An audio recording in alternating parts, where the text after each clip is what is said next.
বিকারগ্রস্ত পটভূমি।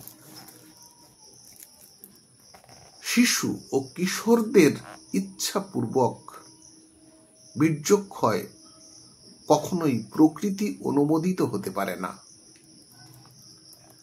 তাদের বয়স বৃদ্ধির সঙ্গে সঙ্গে তাদের দেহে মনে যে উচ্ছলতা আসে তা অন্য অনেক সদুপায়ে প্রবাহিত হতে পারে। খেলাধুলা, ভ্রমণ,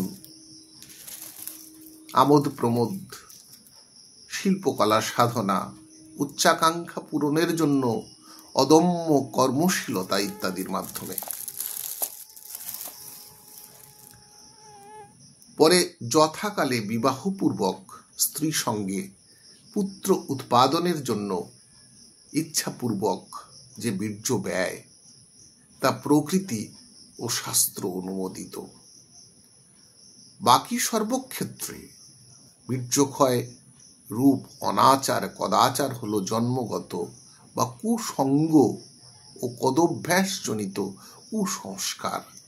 তাকে প্রকৃতি অনুমোদিত বলে চালানো বুদ্ধির জুয়াচুরি মাত্র। একথা ঠিক, বর্তমানে বিকারগ্রস্ত পটভূমিতে ব্রহ্মচর্য অস্বাভাবিক বলে মনে হতে পারে। বিকারের রোগী চেঁচিয়ে উঠে বলে, 1 চালা জল খাবো, 5 সের চালের ভাত খাবো, 1 হাঁড়ি তেঁতুল খাবো, 1 সের লঙ্কা খাবো ইত্যাদি। সে জল খেতে বা তেঁতুল চুরি করতেও যায়, কিন্তু সুস্থ বুদ্ধির লোক কি তাতে প্রশ্রয় দেয়? অতি সুদীর্ঘ কদভ্যাস যা জন্ম জন্মান্তর পর্যন্ত প্রসারিত, তাকে স্বভাব বলে চালাবার প্রবণতা দেখা দিতে পারে। কারণ কথায় বলে, habit is the second nature. সুদীর্ঘ অভ্যাসকেই স্বভাব বলে আমরা চালাতে চাই, কিন্তু আদি প্রকৃতিকে বাদ দিয়ে আমরা দ্বিতীয় প্রকৃতির আশ্রয় নিতে যাব কেন? বর্তমানের ঘন অন্ধকারময় পরিস্থিতি এবং পরিবেশে কামাতুরও তাকেই স্বভাব সিদ্ধ বলে বোধ হয়। আসলে সেটি যে কুভাবেরই সূচক, এটি আমাদের মনে জাগে না। চা সিগারেটের মতন তুচ্ছ অভ্যাসকেই আমরা স্বভাব বলে চালিয়ে তার দাসত্ব করি।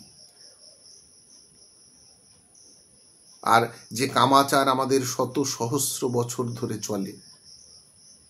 চলে আসছে, তাকে স্বভাব সিদ্ধ বলে ভুল করব, তাতে আর বৈচিত্র্য কি? নিজ খামখেয়াল অনাচার কদভ্যাস কুসংস্কারকে প্রকৃতির দান বলে চালানো মহাপাপ।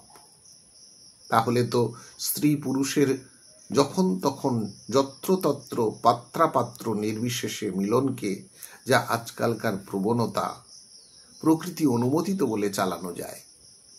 স্বাধীনতার নামে চিড়িয়াখানার হিংস্র বাঘ সিংহগুলিকে অর্গল মুক্ত করে শহরে প্রবেশ করিয়ে দিলেই তো প্রকৃতির অভিলাষ পূর্ণ হয়। কথাটি এই আমাদের অসামর্থ্য, দুর্বলতা এবং অজ্ঞতাকে ঢাকবার জন্য অনেক সময় কুযুক্তির আশ্রয় নিই এবং প্রকৃতির নাম করে অনেক ক্ষেত্রে এই কুযুক্তিকে সাজানো হয়।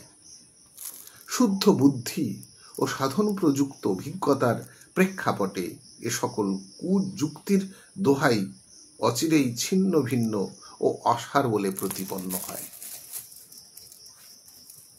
এই পর্যন্ত আজকের। সবাই ভালো থাকুন, সুস্থ থাকুন, সুন্দর থাকুন। পাঠ করলাম বিকারগ্রস্ত পটভূমি।